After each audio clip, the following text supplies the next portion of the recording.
আমরা মুসলমান বাপ, আমাদেরকে আল্লাহ ইমানের দৌলত দিয়েছে, আমাদেরকে আল্লাহ কালেমার দৌলত দিয়েছে, একজন শ্রেষ্ঠ রসুল দিয়েছে, একটা শ্রেষ্ঠ কিতাব দিয়েছেন, একটা শ্রেষ্ঠ ধর্ম দিয়েছে, একজন শ্রেষ্ঠ মালিক আমাদের আছে আল্লাহ। আমাদের 4টি জিনিস আমাদের কাছে আছে সর্বশ্রেষ্ঠ। আমরা ভাগ্যবান। আমাদের সর্বশ্রেষ্ঠ আল্লাহ, আমাদের রসুল সর্বশ্রেষ্ঠ, আমাদের কিতাব সর্বশ্রেষ্ঠ, আমাদের ধর্ম সর্বশ্রেষ্ঠ। 4টি সর্বশ্রেষ্ঠ নিয়ামত যার কাছে আছে, সে নষ্ট হবে কেন? সে চরিত্রহীন হবে কেন? সে গুমরা হবে কেন? পথ হারা হবে কেন? সে জাহান্নামী। তাইলে জান্নাত কার জন্য আল্লাহ বানাইলেন? আল্লাহ বলেন, বান্দা বলবেন, বিশ্বাস করেন, কোরআন শরীফে আছে, ফাবি আইয়ি হাদিসিন বাদাহু ইউমিনুন।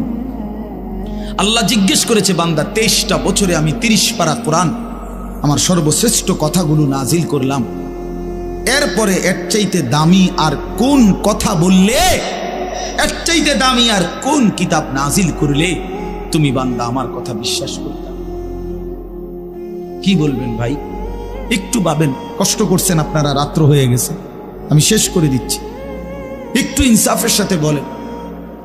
কতবার বলছে একজন মালিক, তিনি আমাদের গোটা কায়নাতের, তিনি কতবার বললেন আকিমুসসালাহ, আকিমুসসালাহ, আকিমুসসালাহ, আকিমুসসালাহ, আকিমুসসালাহ। এরে বান্দা, নামাজ পড়ো, নামাজ পড়ো, নামাজ পড়ো, নামাজ পড়ো, নামাজ পড়ো।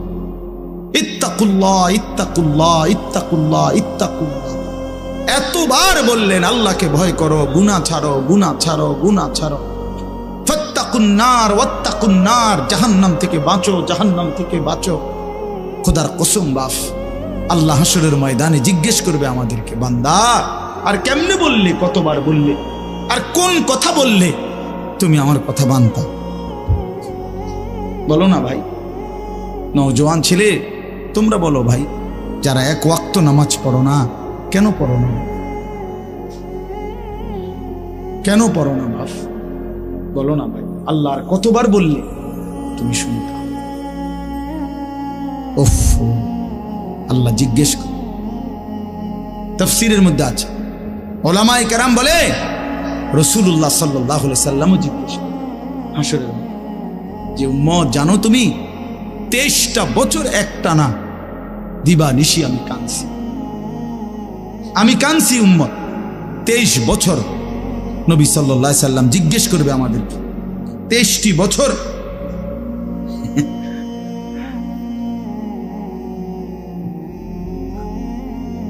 যিনি জিজ্ঞাসেন এই মাসালা, এটা তো আপনি সমাধান লিখছেন এখানে, কথা বুঝছেন না? এইটা যেটা আপনি যেটা বুঝছেন এইটাই উত্তর, বুঝছেন? আচ্ছা, তো বলতেছিলাম যে মানে রাসূলুল্লাহ সাল্লাল্লাহু আলাইহি সাল্লাম আমাদেরকে জিজ্ঞেস করে, উম্মত আমি 23টা বছর দিবানিশি কাঁদছি তোদের জন্য, তোদের জন্য। আম্মা জান আয়েশা রাদিয়াল্লাহু তাআলা আনহা বলেন, নবীজির স্ত্রী, উনি বলেন, দুনিয়াবাসী খোদার কসম আমি দেখছি এশার নামাজের পরে নবী সাল্লাল্লাহু আলাইহি সাল্লাম আমার হুজরার মধ্যে দাঁড়াইয়া চোখের পানি ফেলতে শুরু করছেন আর উম্মতের জন্য কাঁদতেছিলেন, দোয়া করতেছিলেন। আল্লাহর কসম, আম্মা জান আয়েশা বলে, ফজরের নামাজের আজানের আগ পর্যন্ত এক দাঁড়ানোতে নবী সারাটা রাত কাঁদছে আর দোয়া করছে। সারা রাত কাঁদছে, চোখ লাল হয়ে গেছে, দাড়ি মোবারক ভিজে গেছে, বুকের পশম ভিজে গেছে। ওয়াকাদ তাওয়াররামাত কাদামাহু, আম্মা জান আয়েশা বলে 2টা পা ফুলে ফুলে গেছে। এত রাত কাঁদলেন। নবীজি বলবেন, উম্মত আমি সারা রাত কাঁদছি, তায়েফের পাথরের আঘাতে আমার পিঠ ছিদ্র করে ফেলছে, ক্ষুধার কষ্টে উম্মত আমি পেটে 2টা পাথর বাঁধছি, উহুদের দান দান শহীদ করা রক্তে বেহুশ হয়ে আমি পড়েছিলাম লম্বা সময়। এত কষ্ট সইলাম, এত কাঁদলাম, এত রক্ত ঝরাইলাম, আর কত কাঁদলে, কত রক্ত ঝরাইলে উম্মত তুমি আমার কথা মনে পড়তো? বলে জিজ্ঞেস করি, আমার ভাই আমি বলে গেল। নিজেদেরও ব্যস্ততা একটু বেশি এখন, এই জন্য বারবার আসতে, আমি তো কত আসছি আপনাদের আশেপাশে, কত মাহফিলে আসছি, ব্যক্তিগত অনেক ব্যস্ততা, কাজে কর্মের অনেক, বয়সের কারণে অনেক আলাদা মাহফিল ছাড়াও অনেক ছোটখাটো অনেক কাজ করতে হয়, যার কারণে তো কুলাইতে পারি না। বারবার আপনাদেরকে মনে করাইতে পারি, নবীজি জিজ্ঞেস করবে, আমি আর কত কাঁদলে, কতবার আমি রক্ত ঝরাইলে আমার কথা মনে পড়ত, কতবার 30 বছর ধরে মিথ্যা বললা, কখনোই হারাম ছাড়লা না, আমার কথা মনে পড়ে নাই? কোরআন শরীফে আছে হযরত মুসা আলাইহিস সালামের সাথে আল্লাহ তাআলা প্রথম যখন তুর পাহাড়ে কথা বলতেছিলেন, তো প্রথম সময় প্রথমবারেই মুসা আলাইহিস সালামকে আল্লাহ তাআলা বলছেন, ইন্নী আনা রব্বুক ফাখলা'না আলাইক, যে মুসা আমি তোমার রব, আমি তোমার সাথে কথা বলবো, আমার ওয়াহি তোমার উপর এখন অবতীর্ণ হবে, তো আগে তুমি জুতা খুলে নাও।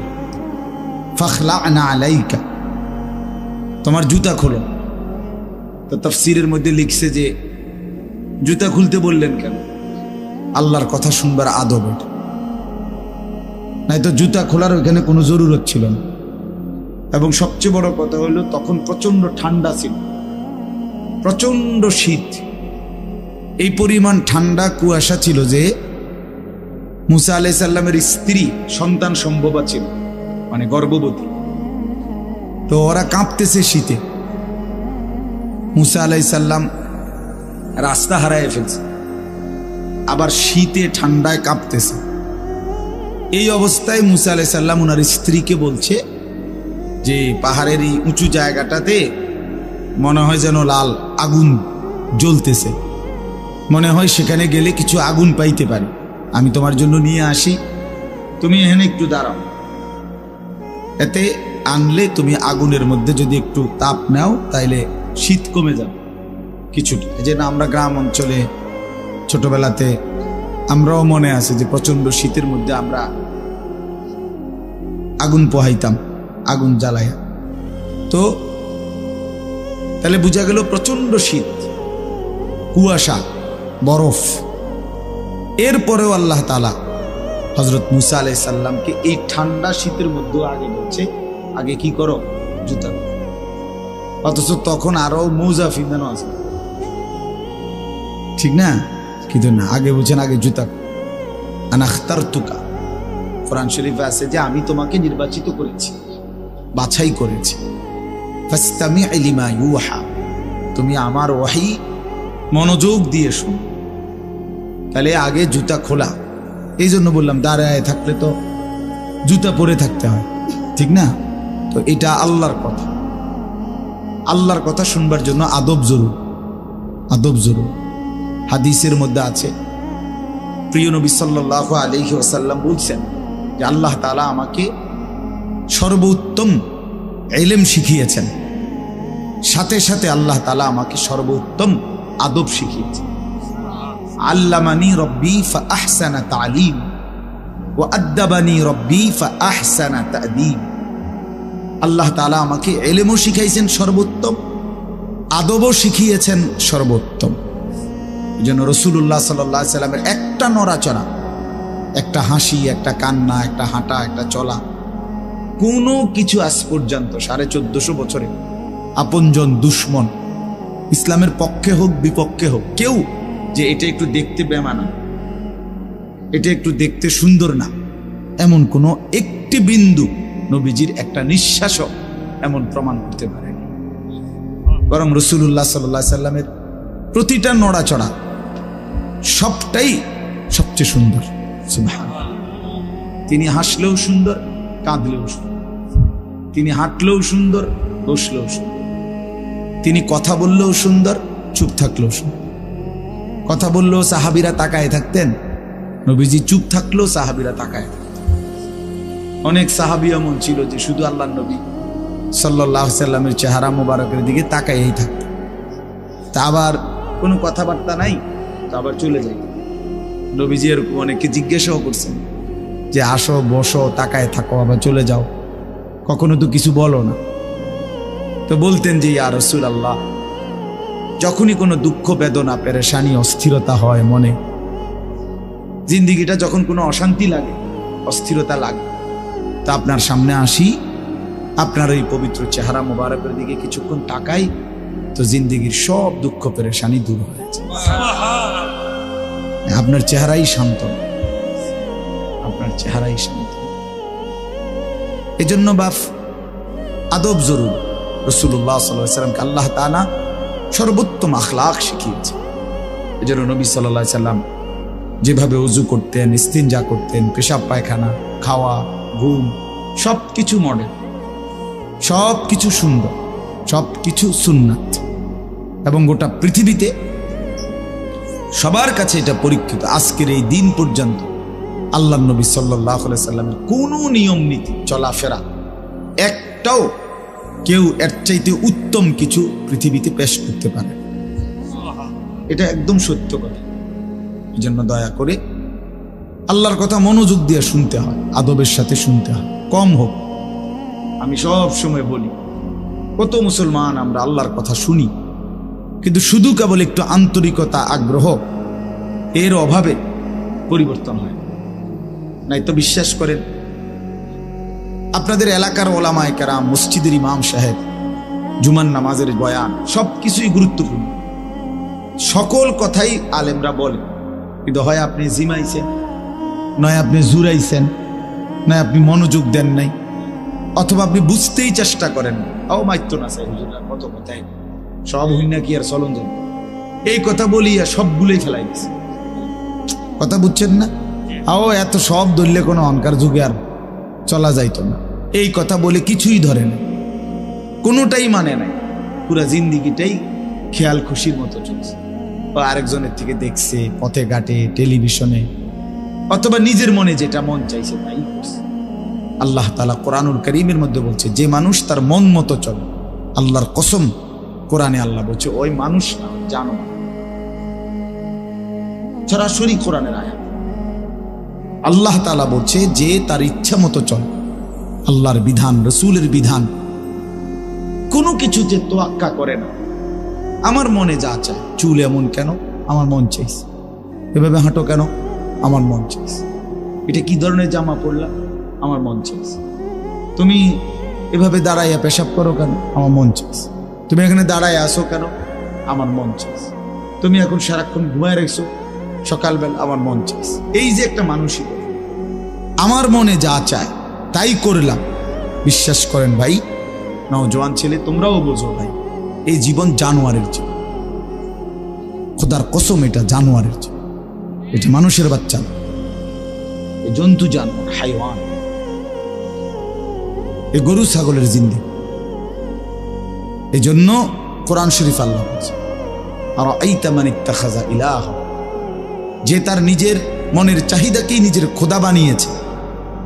আল্লাহ বলেন, ইনহুম ইল্লা কাল আনআম, তাদের পরিচয় আর কিছুই নয়, শুধুই আনআম, চতুষ্পদ জন্তু। আপনি আপনার এলাকার যে কোনো হুজুরের জিজ্ঞাসা করেন, আনআম অর্থ কি? চতুষ্পদ জন্তু, জানোয়ার, হাইওয়ান। এই জন্য আদব জরুরি, আল্লাহর কথা কমই শোনো, মনোযোগ দিয়ে শোনো। তাহলে দেখবেন আপনার মসজিদের ইমাম সাহেবের বয়ান দ্বারাই জিন্দিগি বদলাই গেছে। একবারে চাঁদের দেশের থেকে হুজুর আনতে হইব, মঙ্গল গ্রহ থেকে হুজুর আনতে হইব, এগুলো কোনো কথা না। আল্লাহর কথা যিনিই বলে, ছোট হোক, বড় হোক, স্থানীয় হোক, দূরের হোক, আল্লাহর কথা যিনিই বলে তিনি দামি। যখনই বলে তখনই দামি। জোহরের পরে বললেও দামি, আসরের পরে বলল, রাত 10টা বাজলে উনি প্রধান বক্তা, আর 8টা বাজে উনি বিশেষ বক্তা। এটা কোরআনের কোন আয়াত?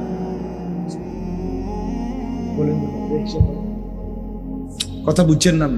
মাগরিবের পরে বয়ান করলে উনি সামান্য বক্তা, আর রাত যত সাফে গভীর হয় তত তিনি বড় বক্তা। এটার কোনো যুক্তিসঙ্গত কোনো ইয়া আছে, কারণ আছে? তো এটা কি? এটা কোনো বিষয়। প্রধান বক্তা, বিশেষ বক্তা, অল্প বক্তা, সাংঘাতিক বক্তা, ভয়ঙ্কর বক্তা, এগুলো সব ধোঁকা। এগুলো কি? আমি আজকে, যেমন আজকে জোহরের পরে বয়ান করছি চাঁদপুর, আসরের 8 টাইম পর্যন্ত, মা এশার নামাজের পরে বয়ান করছি নাঙ্গলকোট, লাকসামের ওরও আর ওইদিকে। আমার একটা বিশেষ কারণে আমি ওখানে যাইতে হয়েছি। এই কারণে আমার এখানে দেরি হয়েছে। আমার এইটা আগের নেওয়া মাহফিল, আব্দুল বাতেন ভাই বহু আগে দাওয়াত দিয়েছে, কিন্তু ওইখানে আমি এতটা বড় মাপের বুজুর্গ আলেম আমারে আবদার করছে হাতে ধরে না যাই। আবার খুব কষ্ট করে আমি গেছি, মানে বহুত কষ্টে উড়াই আসছি। আপনি সারাটা দিন পথে পথে, সারাদিনে আমি আজকে এখনো বৈশা ভাত খাইনি। এমনি বললাম, মানে নাস্তা টাস্তা করছি গাড়িতে বসে বসে, সব গাড়িতে বসে বসে।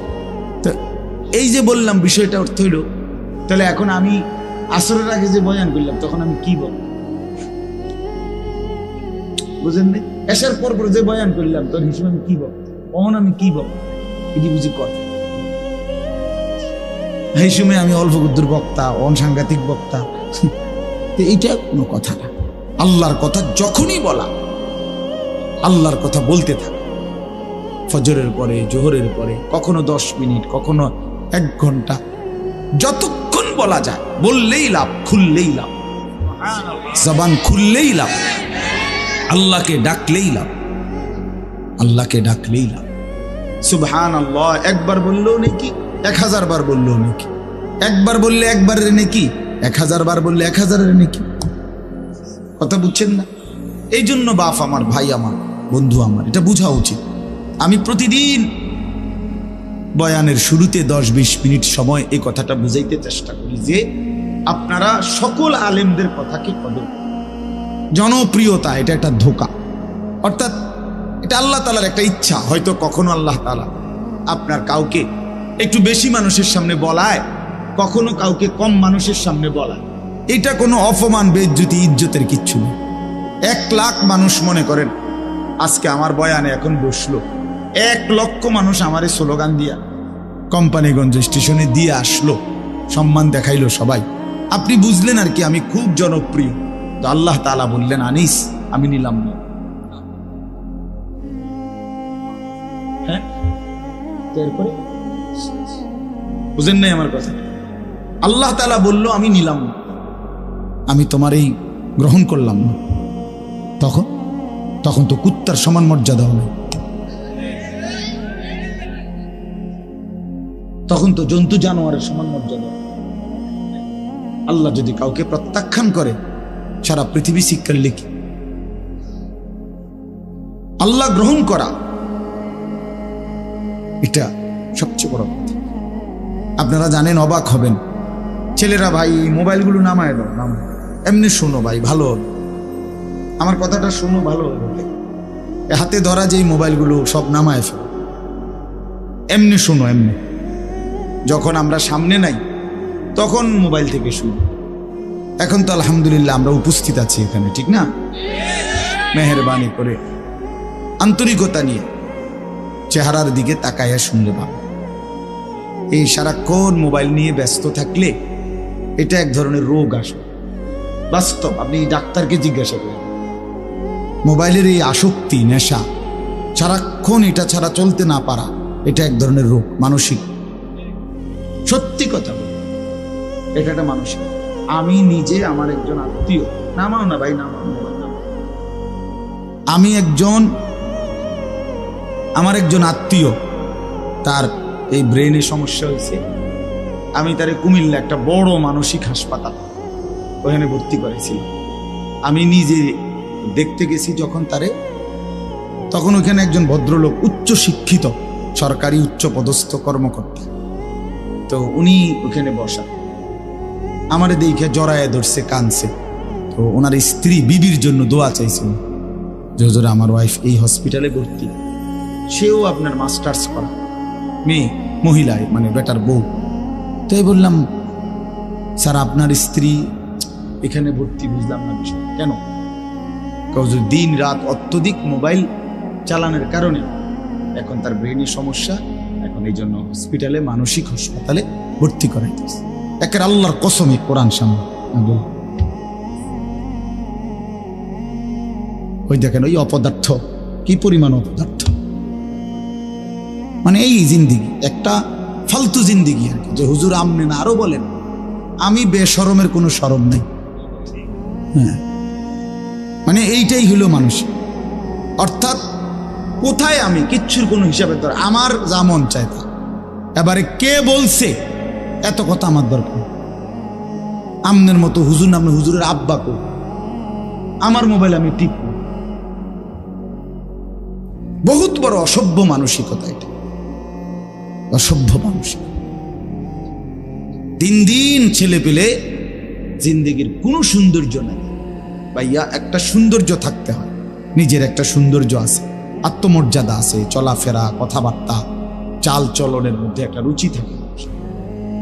আমার নিজস্ব কোনো স্বকীয়তা নাই, আমার যখন যেরকম মন চায় তখন, এক এক সময় এক এক চুল, এক এক সময় এক এক জামা, এক এক সময় এক এক ড্রেস। এটা তো স্বাভাবিক মানুষ, এ তো প্রতিবন্ধী, মাতাল, পাগল মানুষ, তার সিরা মানুষ। হ্যাঁ,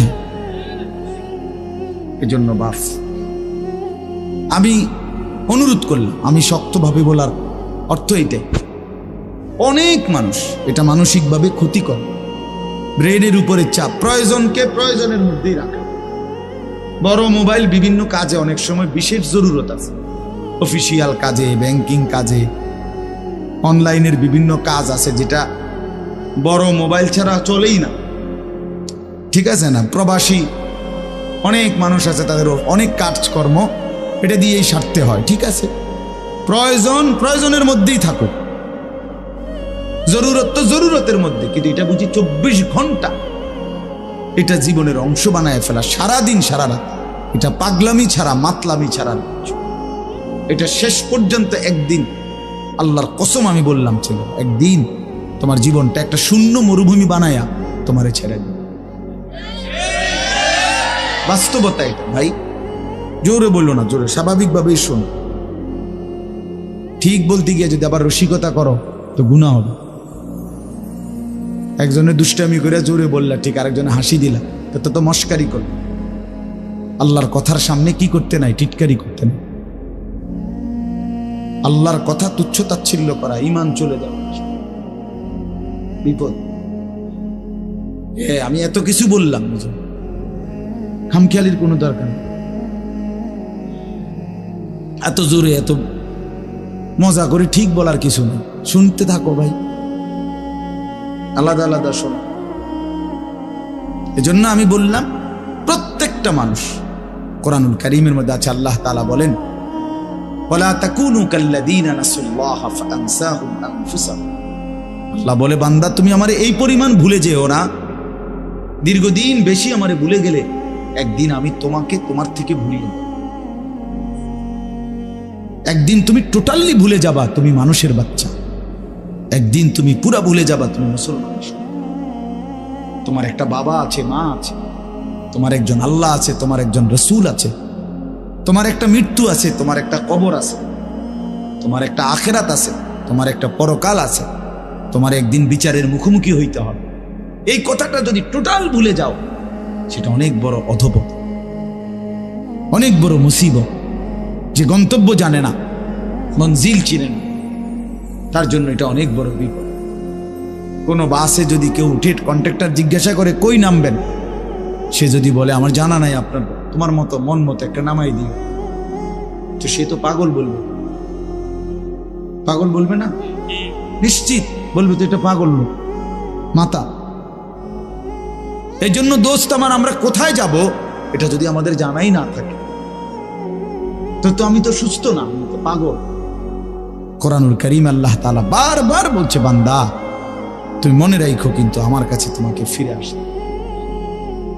আফা হাসিবতুম আন্নামা খালাকনাকুম আবাসান ওয়া আন্নাকুম ইলাইনা লা তুরজাউন। আল্লাহ তাআলা বলে, বান্দা তুমি কি এই ভেবেছো আমি তোমারে এমনি এমনি বানাইছি? আবাস মানে অনর্থক। আমি কি তোমাকে অনর্থক বানিয়েছি?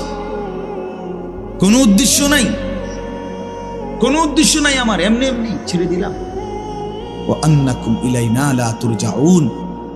আল্লাহ তাআলা বলে, বান্দা তুমি কি এই ভেবেছো যে তোমাকে আমার কাছে আসতে হবে না, ফিরতে হবে না? কি বলেন আপনারা, কি মনে করেন? বাবারা বলেন, কি মনে করেন? আল্লাহর কাছে ফিরতে হবে? আমাদেরকে আল্লাহ তাআলা বেহুদা বানাইছেন? তো এটা তো জিজ্ঞাসা করা উচিত, কেন বানাইলেন মালিক? কেন আসলাম পৃথিবীতে? আমি যা করছি এটাই কি আপনি চাচ্ছিলেন? আমাকে যাচ্ছি কোথায়? আমার প্রতিদিন যে মানুষগুলো মৃত্যুবরণ করলো তারা যা গেল কোথায়? আমি যাব কোথায়? সেখানে আমাকে কিছু বলবে কিনা, জিজ্ঞেস করবে কিনা? এটুকু বিবেক যদি দিমাগ না থাকে দোস্ত আমার, বাপ আমার, তো আমি মানুষ হইলাম কি? আমি মানুষ হইলাম কি? আমি একজন সুস্থ মানুষ হলাম কিভাবে? আমি তো জন্তু জানোয়ার না, আমি তো কুকুর বিড়াল না যে খাইলাম আর ঘুমাইলাম, গরু ছাগল না। কোরআনে আল্লাহ বারবার বলছে, বান্দা কুল ইন্নাল মাউতাল্লাযী তাফিররুনা মিনহু ফাইন্নাহু মুলাকীকুম সুম্মা তুরাদ্দুনা ইলা আলিমিল গায়বি ওয়াশ শাহাদা। আল্লাহ বলে, বন্ধু আপনি আমার বান্দাদের সকলকে বলে দেন, দুনিয়াবাসী, মৃত্যু থেকে তোমরা যেখানেই পলায়ন করো না কেন, মৃত্যু নিজেই তোমাদের সাথে সাক্ষাৎ করবে। সুম্মা তুরাদ্দুনা ইলা আলিমিল গায়বি ওয়াশ শাহাদা, অতঃপর তোমাদের সকলকে প্রকাশ্য এবং গোপন সব জানেন যেই সত্তা মহান আল্লাহ, তার কাছেই ফেরত আনবে। তিনি কে? আল্লাহ। ফায়ুনাব্বিউকুম বিমা কুনতুম তা'মালুন, অতঃপর আল্লাহই তোমাদেরকে শোনাবেন, জানাবেন তোমরা তোমাদের পুরা জিন্দেগিতে কি কি করেছিলে। এইভাবে বহু আয়াত ইলাল্লাহি মারজিউকুম জামিআন। আল্লাহ বলে তোমাদের সকলকে আমি আল্লাহর কাছে ফিরতে হবে। ইলাইহি তুরজাউন, ইলাইহিল মাসির, ইলাইয়াল মাসির, এভাবে বারবার বান্দা ফিরতে হবে, আসতে হবে, আমার কাছে আসতেই হবে। আমার শায়েখ আল্লামা মুফতি মুশতাকুর নবী সাহেব বলে, আল্লাহ তাআলা ছাড় দেয়, ছেড়ে দেয় না। যেই ছেলে গুড্ডি উড়ায় সে সুতা ছাড়ে, নাটাই ছাড়ে না। নাটাই বোঝেন না, যেটার মধ্যে সুতা, হ্যাঁ এইটা নাটাই, হাতে যেটা থাকে আর কি। তো সুতা তো ছাড়তে ঘুড়ি অনেক উপরে চলে গেছে, কিন্তু ছেলেটা নাটাই তো ছাড়ে না, নাটাই ছাড়ে। তো আল্লাহ তাআলা বলে, বান্দা 60 বছর, 50 বছর, 70 বছর, 30 বছর, 100 বছরের সুতা তো আমি ছেড়ে দিছি, কিন্তু নাটাই ছাড়ি নাই। ঠিক যখন সময় হয় আমি আল্লাহ মালাকুল মউত পাঠিয়ে, আজরাইল পাঠিয়ে 1 সেকেন্ডেই তোমাকে আবার আমার কাছে নিয়ে আস। তোমারে ফিরাইয়া আনতে দেরি হয়। ফাইদা জাআ আজালুহুম লা ইস্তাখিরুনা সাআতান ওয়া লা ইস্তাকদিমুন, 1 সেকেন্ড আল্লাহ দেরি করবে। চলেন বাপ, এই জন্য ভাবতে শিখি। ছেলেরা তোমরাও ভাইবো, আমার বাপ আমার কথা হইলো তোমার পথে তুমি, আমার পথে আমি। যার যার জায়গায় আমরা ফিরে যাব, যার যার গন্তব্যে। তোমার ঘর আলাদা, আমার ঘর আলাদা। তোমার জিন্দিগি তোমার সাথে, আমার জিন্দিগি আমার সাথে। কেউ কারোর জন্য আটকায় না বাপ।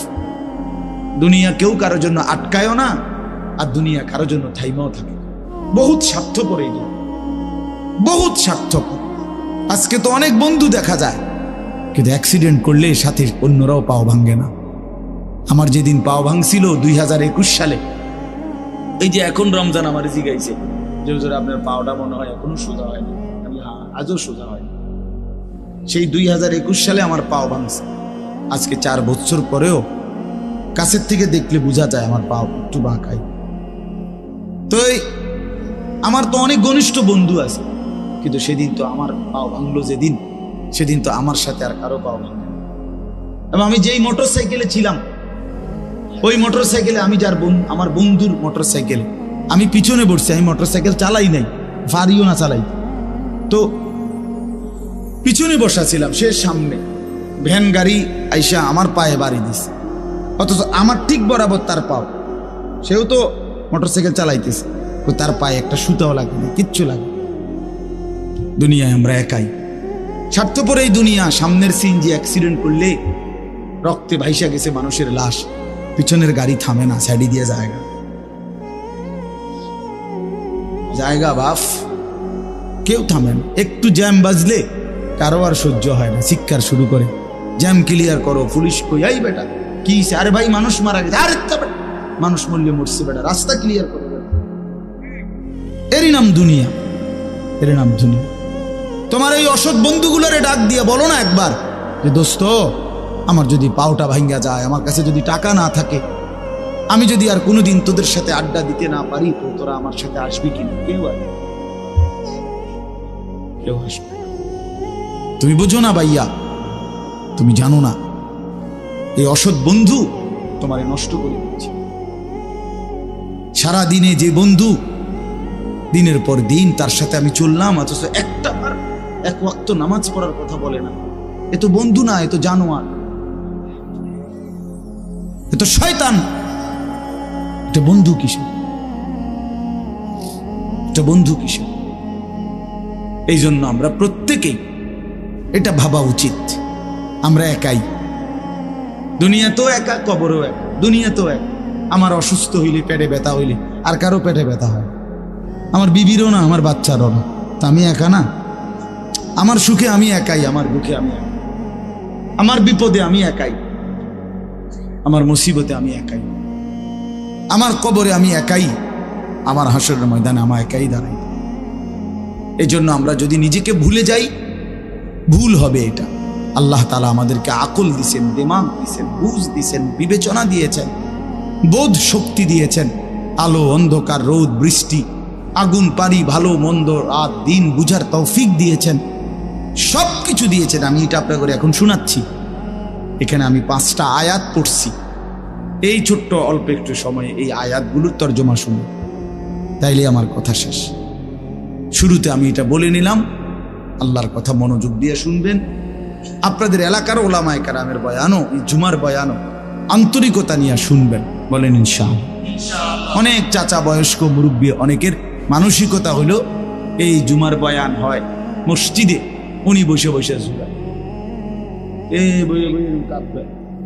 এই কাব্যেন না বেড়ই, এই কাব্যেন নেই খায় আর কামে লাগে। এই জীবনটা শেষ জীবন পর্যন্ত, বুড়া বয়সেও ওই সাদওয়ান আর ওই বন বিড়ি ছাড়া আর কোনো কামে লাগে না। ডিউটি এটা, বইয়ে বইয়ে বন খায়, বিড়ি খায়, আর এই গপ মারে, সেগুলি কয় সিনেমা, নাটক, সিনেমা, নর্তকী, নাচ গান, টেলিভিশন, বসে বসে চা দোকানে এগুলো।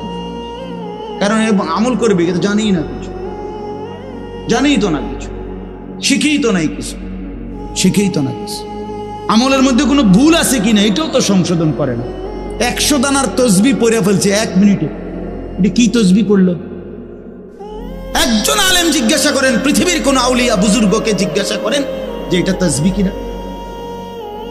এটা মোটেই তসবি না, কোনোদিনও না।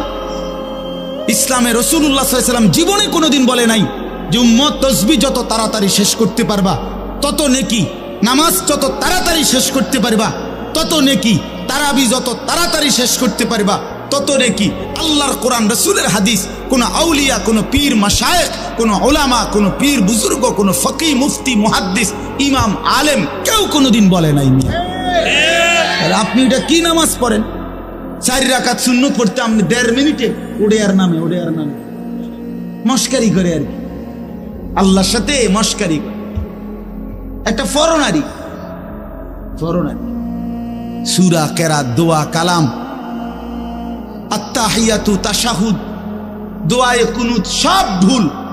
আপনি নামাজ পড়েন, হ্যাঁ, হাসরের ময়দানে গিয়ে দেখবেন সব ডি মিলাইয়া 100 গ্রাম ওজন আইয়ে না, টের পাইবেন তো তখন। কথা বুঝেন নাই? আমরা হুজুররা আজীবন শুদ্ধ কোরআন পড়তে হবে, আর আমনে ভুল কোরআন পড়ে বেহেশতে চলে যাবেন। বেহেশত এরকম বেইনসাফির জায়গা, বেহেশত ইনসাফের জায়গা। নামাজ, রোজা, হজ, যাকাত, জিকির, তেলাওয়াত, কোরআন, এর জন্য আপনার জন্য যে আইন, আমার জন্য সে আইন, আমার জন্য যে আইন, আপনার জন্য সে। রাসূলুল্লাহ সাল্লাল্লাহু আলাইহি সাল্লামের জন্য কোরআন শরীফ শুদ্ধ করা ফরজ, আর সাহাবীদের জন্য কোরআন শরীফ কোন রকম পড়লেই চলতো, এটাই নিয়ম ছিল তো। তাই আমনে সাধারণ মানুষ, আমনে পাবলিক, আপনি ছোটবেলায় পড়েন নাই, আপনি স্কুলে পড়ছেন, আপনি কলেজে পড়ছেন, এই সমস্ত কথা বললেই আপনার কোরআন শরীফ অশুদ্ধ, সূরা কেরাত অশুদ্ধ, তাইলে আপনি মাফ পেয়ে যাবেন, এ কথা আপনারে কে বলল? পাবলিক হইলে কোরআন শরীফ শুদ্ধ করতে হয় না, এ কথা আপনারে কে ফয়সালা দিল? বলেন চাচা, একজন চাচা বলেন, কথাটা বুঝছেন নি আমার চাচা? না আপনি গ্রামের মানুষ হইলে আপনার সূরা কেরাত শুদ্ধকরণ লাগবে না, আপনি ভুল করেই সারবো আপনার। এই কথা ফয়সালা দিছে কে? কোন হুজুর? তার বিচার হয়ে যাবে। বলেন মিজান ভাই, আপনি জিজ্ঞান কে বললো এই কথা? এরকম কোনো অধিকার আছে কারো সিদ্ধান্ত দেওয়া? স্কুলে পড়লে, কলেজে পড়লে তোমার আর কোরআন শরীফ শুদ্ধ করতে হবে না ভাইয়া, এ কথা তোমারে কে বলল? কে বললো এটা? রাসূলুল্লাহ সাল্লাল্লাহু আলাইহি ওয়াসাল্লামের সামনে যে সাহাবী দাঁড়াইতেন আবু বকর, আর পিছনে যে সাহাবী, সকলের কোরআন শরীফ সমান শুদ্ধ ছিল, সকলের রুকু সেজদা সমানভাবে বিশুদ্ধ ছিল। পিছনের ওয়ালার সেজদা আর সামনের ওয়ালার সেজদা বরাবর ছিল। মস্কারি করে আমরা গ্রামের মানুষ, হুজুর আমরা এলাম সাদা সিধা মানুষ, কোন রকম কোন রকম কদ্দুর দিন আইনা দিন খাই, আলাপ করে আলাপ। আপনার এই সমস্ত আলাপে হবে না বাপ, বিশ্বাস করেন না, হবে না। কোরআনুল কারীমের মধ্যে আল্লাহ বলছেন, ফামান কানা ইয়ারজু লিকা রাব্বিহি ফালিয়ামাল আমালান সালিহা ওয়ালা ইউশরিক বিইবাদাতি রাব্বিহি আহাদা। রব্বুল আলামিন বলেন, আখিরাতে যারা যারা আমি আল্লাহর সাক্ষাৎ তথা জান্নাত পেতে চাও, দুইটা বিষয় লাজেম। এক নাম্বার, ফালিয়ামাল আমালান সালিহা, প্রতিটি আমল করতে হবে সালিহা, বিশুদ্ধ। যদি আমি আল্লাহর সাক্ষাৎ চাও, যদি জান্নাত পেতে চাও, ফালিয়ামাল আমালান সালিহা। কোরআনুল কারীমের সমস্ত জায়গায় আল্লাহ আমলের সাথে সালেহ এই শব্দ যোগ করেছেন। শুধু আমল মন মতো করতে বলে নাই, সালেহ হইতে হবে। ইল্লাল্লাযীনা আমানু ওয়া আমিলুস সালিহাত ওয়া'দাল্লাহুল্লাযীনা আমানু মিনকুম ওয়া আমিলুস সালিহাত। বারবার আল্লাহ বলছেন, বান্দা আমল হতে হবে বিশুদ্ধ। নেক আমল মানে বিশুদ্ধ আমল, বিশুদ্ধ আমল হইলেই নেক আমল। বোঝেন নাই? যে আমল বিশুদ্ধ আমল ওই আমল নেক আমল, যেটা নেক আমল ওইটা বিশুদ্ধ আমল। মানে বিশুদ্ধ আমল না হলে সেটা নেক আমল হয় না। নেক আমল হইতে হইলে বিশুদ্ধ আমল ছাড়া হবে না। হবে হ্যাঁ, কোন সাধারণ থেকে সাধারণ মানুষের জন্য জমি দলিল করার নিয়ম যা, একেবারে উচ্চ শিক্ষিত ডক্টরেট ডিগ্রিধারী ব্যক্তির জন্য জমি দলিল করতে নিয়ম তা। কথা বলেন না কেন? দুনিয়ার নিয়ম বরাবর মিয়া, তাই আখিরাতের নিয়মের ব্যাপারে বরাবর হবে না কেন? আপনারা ভুল করবেন না।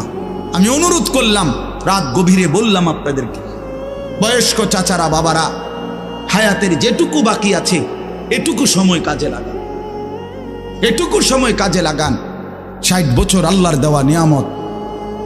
সকলকে আল্লাহ তাআলা 60 বছর পর্যন্ত হায়াত দেয় না বাবা। কোরআন শরীফে আছে, আল্লাহ বলেন, অমিনকুম মান ইউতাওয়াফা মিন ক্বাবলু, অগণিত লোককেই আমি আল্লাহ বৃদ্ধ পর্যন্ত পৌঁছবার আগেই মৃত্যু দিয়ে। হযরত ইবনুল জাওজি একজন বিশ্ববিখ্যাত মুহাদ্দিস আলেম ছিলেন। তিনি বলছেন, ইবনুল জাওজি তিনি যুবকদেরকে লক্ষ্য করে বলছেন, হে যুবক, তোমরা প্রত্যেকেই নিজ নিজ মহল্লার আশেপাশে হিসাব করে দেখো তোমার সমবয়সী কিশোর যুবক কতজন আর সমপরিমাণ বৃদ্ধ কতজন। তাহলে দেখবা তোমার সমবয়সী কিশোর যুবক যদি হয় 30 জন 50 জন, তো তোমার বাড়ি পাড়া মহল্লায় তার সাথে হিসাব করলে বৃদ্ধ হবে 2 জন 3 জন 1 জন। তাহলে বোঝা গেল অধিকাংশই যুবকই বৃদ্ধ হয়। তিনি বলছেন, হাসান বসরি রহমতুল্লাহ আলাই, ইন্না যারআ কাদ তুদরিকুল আহাতু ক্বাবলা আন ইয়াবলুগা।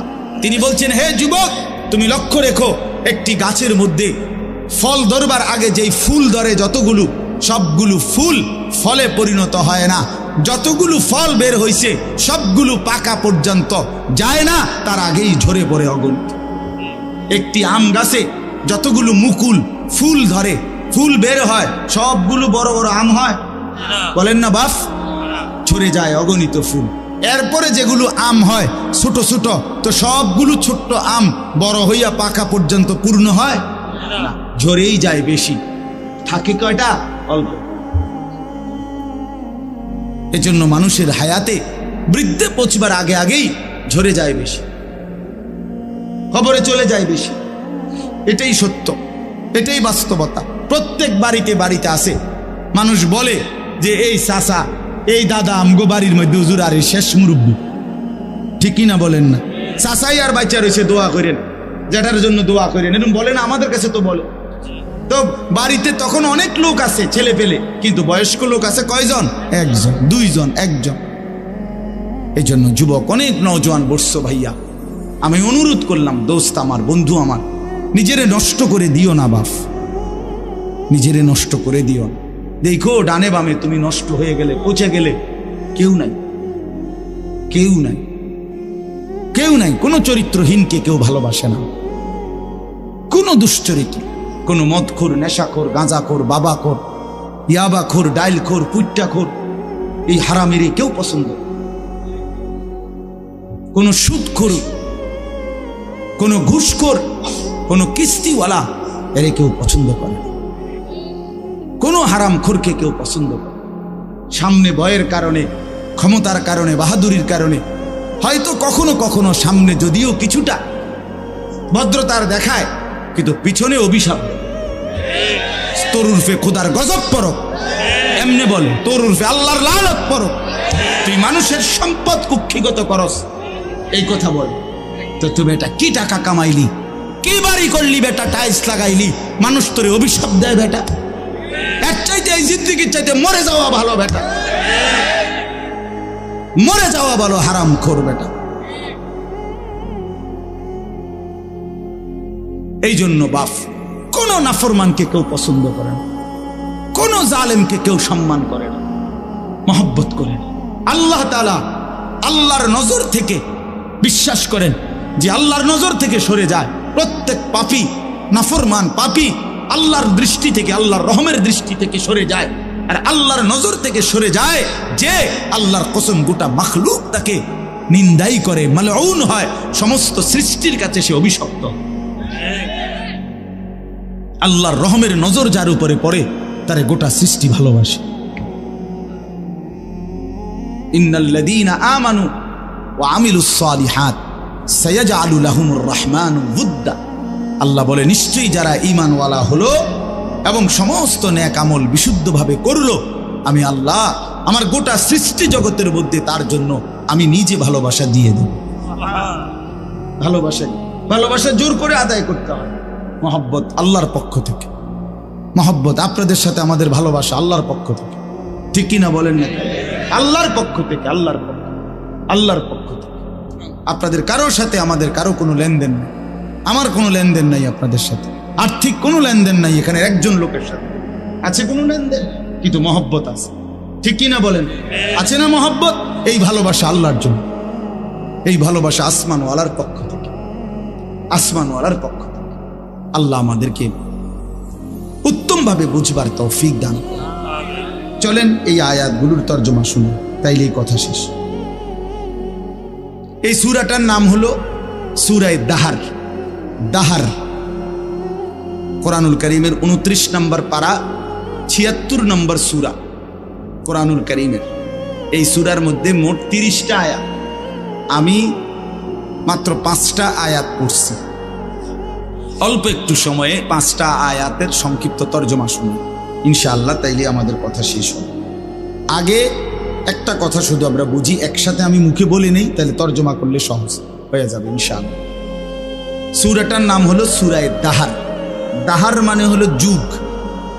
আমরা যে বলি যুগ যুগ ধরে, এই যুগ, এই যুগ বলে আর কি, সময়ের একটা অংশকে কি বলে? যুগ বলে। এই যুগ দাহার। এই সূরাটার 30টা আয়াত।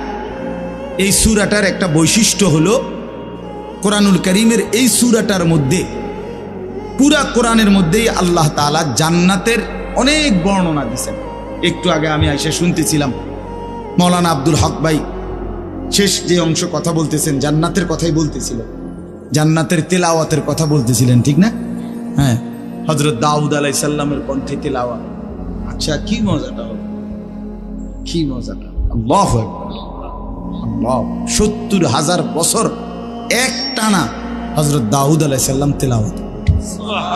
70,000 বছর। এই 70,000 বছর জান্নাতীরা সব ভুইলা শুধু উনার তেলাওয়াত শুনে। আল্লাহু আকবার। এরপরে থামবে, তো এরপরে আল্লাহ তাআলা আমাদের প্রিয় নবী, ছেলেরা তোমরা এই যে তোমরা যে ফাজলামি করতেছো এখানে বইসা, এই বেটা আহাম্মক কোথাকার, নামো এখান থেকে বেটা, অপদার্থ বেটা, এতটুকু আক্কল নাই বেটা, নামো এখান থেকে, নামো। তোমার বাপ দাদার সমান মানুষ এখানে বসা আছে বেটা, আহাম্মক বেটা। আখলাক শিখবে কখন ছেলেরা বলেন মিয়া? মুসলমানের বাচ্চা ন্যূনতম আখলাকও যদি না শিখে জীবনে আমাদের হলোটা কি? তাইলে কতগুলো খাট পালং আর সোফা আর কতগুলো ফার্নিচার আর কাচের প্লেট নুনের বাড়ির হিসাব দিয়া কবরে চলে যাচ্ছে। জীবন মানে কতকটা ঘর করছে, জিন্দিগি মানে একটা বিল্ডিং করে দিছে, জিন্দিগি মানে এক সেট খাট বানাইয়া সোফা বানাইয়া দিছে। খালাস 60 বছর জীবনের ব্যয় করছে এই একটা কামে, এতটুকুই জীবন মিয়া। সন্তান যদি আখলাক না শিখে, স্ত্রী যদি পর্দানশীল না হয়, ছেলেটা যদি নামাজি না হয়, মেয়েটা যদি পর্দানশীল না হয়, খাট পালং আর এই সোফা ফার্নিচার দিয়ে হবে কি? কি হবে মিয়া? 10 বছরের ব্যবধানে, 20 বছরের ব্যবধানে একটা ফার্নিচারও আমনে মইরা 20 বছর পরে কবর থেকে উঠা আমনের ঘরে আইসা ঢুইকা দেখেন আমনের আমলের বানানো কিচ্ছু কিচ্ছু নাই। আমার দাদা 10 গ্রামের মধ্যে জমিওয়ালা ছিলেন। আমার দাদার ফসলের জমি ছিল অনেক, হালের বলদ গরু ছিল অনেক। আমার দাদা সম্পদশালী ছিল, আমার দাদার বিরাট বাড়ি ছিল। দাদা মৃত্যুর 12 বছর গোনা, 12 বছর পরে আমি আমার জ্যাঠা, আপন বড় জ্যাঠারে বলছিলাম একদিন, জ্যাঠা আমার দাদার রেখে যাওয়া স্মৃতি হিসাবে বাড়িতে আমার দেখাইবার মতো কিছু আছে কিনা, একটা নুনের বাটি বা কাচের প্লেট বা কিছু একটা আমার কদ্দুর দেখান। আমার জ্যাঠা কাইদা দিছিল, কাইদা বলছিল, ভাতিজা তোরে দেখাইবার মতো কোনো কিছুই আমার বাবার স্মৃতি আমার কাছে নেই। মাত্র 12 বছর, এর নাম দুনিয়া। আমি ধোকার এই দুনিয়ায় কিচ্ছু রাখে না, কিচ্ছু রাখে না। শুধু শুধু মুসলমান আমরা, ছেলের নজর নাই, মেয়ের নজর নাই, মা কি করে না করে পোলা ফাইন, হেবড়া হেবড়া পয়সা কামায়, হেবড়া শুধু ঘরে বানায়, হেবড়া শুধু ফার্নিচারে কেন, আর পোলাও মানুষ, মেয়েও মানুষ। 365 দিনে খোদার একটা বছরে কোনোদিন ফজরের নামাজ পড়ে না। এত বড় জানোয়ার মুসলমানের ঘরে ঘুমায় কেমনে বেটা? তার যদি বাপ থাকে, তার যদি মা বাইচা থাকে, যদি মা বাইচা থাকে, যদি বাপ বাইচা থাকে, এই সন্তান এত বড় জানোয়ার হইল কেমনে? তুই কোন মার ঘরে জন্ম নিলি না ফরমান? তুই কোন বাপের ঘরে জন্ম নিলি? কোনদিন ফজরের নামাজ পড়স না হাইওয়ান, তুই পৃথিবীতে আসলি কেন? কে তোরে বানাইল বেটা? তো কুকুর বিড়ালের জিন্দেগি, এটা তো জন্তু জানোয়ারের জিন্দেগি। জীবনের হিসাবে তো মিলাইতে জানেন না। ভাতের থালা কতুড়ি ভাত খাইতে এলিস ভালো, খাইয়া পইরা ভালো আছে, খাইয়া পইরা মানুষ ভালো থাকে না। ভালো থাকা হয় ইমানে আমলে, নামাজে রোজায় ইবাদতে আমলে ভালো থাকে। খাইয়া পইরা ভালো থাকার কিছু নাই। খাইয়া পইরা আমরা চাইতে জন্তু জানোয়ার আরো বেশি খায়। একটি হাতি একদিনে 250 কেজি খাবার খায়, গবেষকদের 250 কেজি, 90 লিটার পানি পান করে। এটা বইতে আছে, গবেষকদের কথা। 90 লিটার পানি পান করে একটা হাতি একদিন। তো পৃথিবীতে কতগুলো হাতি? সারা বাংলাদেশে কতগুলো হাতি? সারা পৃথিবীতে কতগুলো হাতি? তার আল্লাহর দুনিয়া, আল্লাহর দেওয়া রিজিক ওরা কি পরিমাণ ভক্ষণ করছে, আমরা সেই তুলনায় কিছু খাই না? কি খাই আমরা? কি খাই আমরা? এই জন্য দয়া করে রাগ হয়েন না, বুঝাইতে চাই না। ছেলেদের দিকে নজর দেন, মেয়েদের দিকে নজর দেন। সংসারে মানুষ হলো আসল। মানুষ নষ্ট হইয়া গেলে ফার্নিচার দামি হইলে লাভ। ছেলে মেয়ে চরিত্রহীন হইলে খাটটা তো মজবুত, কিন্তু ছেলেটা তো ওই খাটে শুয়ে সারা রাত উলঙ্গ ছবি দেখে। ঘরটা তো বিল্ডিং এর বুঝলাম, টাইলসও বুঝলাম, তো মেয়েটা তো সারা রাত আরেকটা ছেলের সাথে অবৈধ প্রেমের আলাপ করে। তাহলে আপনার জীবনের অর্থ কি বাবা? এই জীবনে বেঁচে থাকার লাভ কি? আল্লাহ আমাদেরকে মাফ করে দেন। এজন্য আমি বলতেছিলাম এই সূরাটার নাম হলো সূরা দাহার। অর্থ হলো ওই যে বললাম যুগ। এই সূরার মধ্যে একটা বৈশিষ্ট্য হলো আল্লাহ তাআলা এই সূরার মধ্যে জান্নাতের বর্ণনা, পুরা কোরআনের মধ্যেই জান্নাতের বর্ণনা আছে, তবে এই সূরার মধ্যে সবচেয়ে চমৎকার, মানে লম্বা এবং খুব হৃদয়গ্রাহী আকর্ষণীয় ভঙ্গিমায় আল্লাহ তাআলা জান্নাতের বর্ণনা দিছে এই সূরার মধ্যে। মানে জান্নাতের মেহমানদারিটা কেমন হবে আল্লাহ, এটার একটা অসাধারণ বর্ণনা দিছে। আপনি শুনলে পুরাটা সূরা এক্ষণ যাইতে মন চাইবে,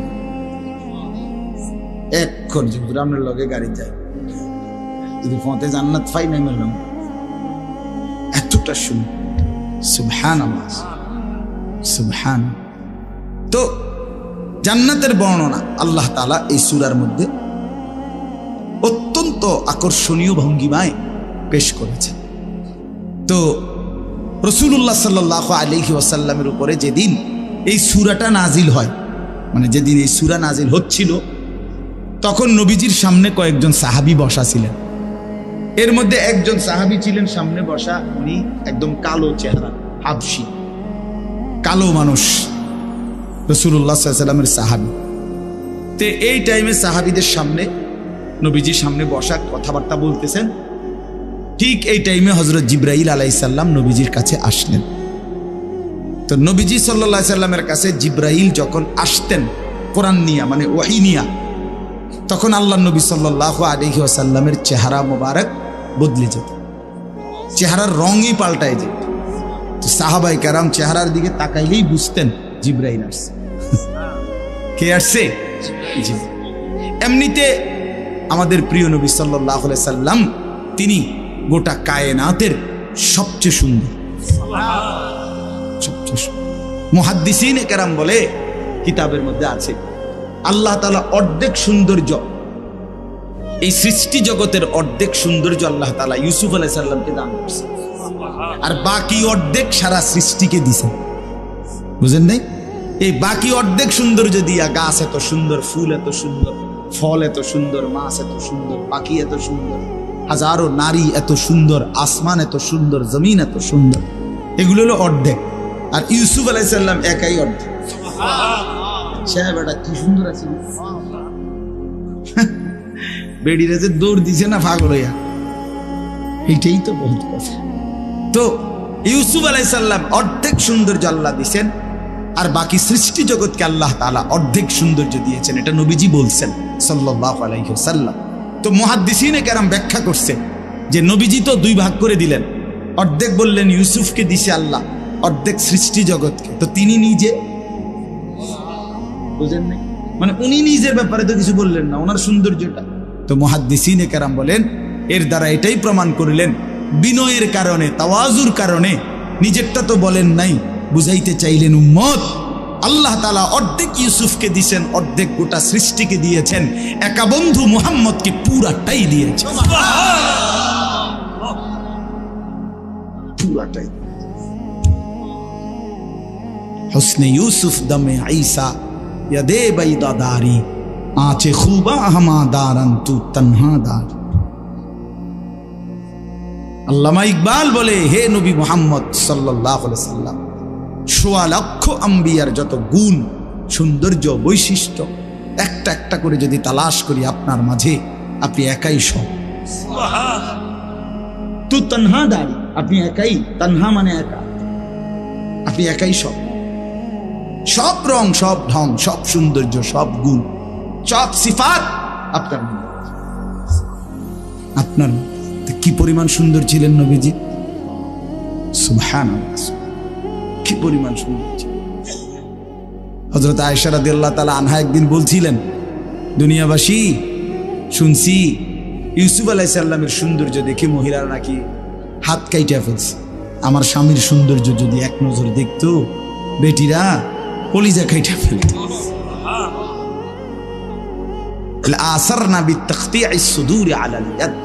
তাহলে ওই নারীরা হাতের বদলে নিজেদের কলিজা কাইটা ফেলত, জান দিয়ে ফেলত, জান। এবং সাহাবায়ে কেরাম তো রাসূলুল্লাহ সাল্লাল্লাহু আলাইহি ওয়াসাল্লামের মহব্বতে অগণিত সাহাবী, অনেক সাহাবী জান দিয়ে দিয়েছে। निकल जाए दम तेरे कदमों के नीचे यही दिल की हसरत यही दिल की आरज़ू है। हाँ, সাহাবায়ে কেরামের মানসিকতাই ছিল যে হে প্রিয় বন্ধু, হে প্রিয় নবী, আপনার কদমের নিচে জীবন দিয়ে দিলাম। এটাই দিলের তামান্না ছিল, এটাই দিলের আফসোস ছিল, আফসোস ছিল। তো আল্লাহ নবী সাল্লাল্লাহু আলাইহি সাল্লাম সাহাবীদের সামনে বসা, তো জিবরাইল আসলেন, কোরআন নাজিল করলেন।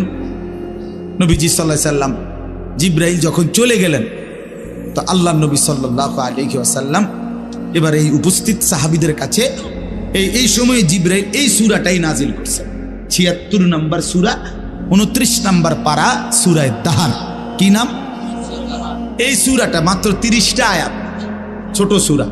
এই সূরা নাজিল করলেন, আল্লাহ নবী শুনাইলেন সাহাবীদেরকে। এই শুনাইছে যে এই জান্নাতের এমন বর্ণনা এই সূরার মধ্যে, বললাম না এতটা সুন্দর, এতটা হৃদয় কলজা শুদ্ধা লাইরা ফেলে। এইটা শুই না নবীজির জবানে, ওই যে সামনে যে একজন বললাম কালো রঙের সাহাবী ছিল, সাদা সিধা মানুষ, এমন কোনো উল্লেখযোগ্য না উনি, কিন্তু উনি রাসূলুল্লাহ সাল্লাল্লাহু আলাইহি সাল্লামের জবানে এই সূরার তেলাওয়াত শুই না, জান্নাতের বর্ণনা শুই না, একটা চিৎকার মারছে। এক চিৎকারে ওইখানেই তাফসীরে কুরতুবীতে লিখছে, ওইখানেই তিনি ইন্তেকাল করছে, সাথে সাথে জান দিয়ে ফেলছে। জান্নাতের আশা, জান্নাতের আগ্রহে। তাফসীরের মধ্যে আছে যে নবীজি তখন সাহাবীদেরকে বললেন, লাকাদ আখরাজা নাফসা সাহিবিকুম আশ-শাওকু ইলাল জান্নাহ, তোমাদের এই বন্ধু জীবন দিল জান্নাতের শৌক, জান্নাতের আগ্রহে।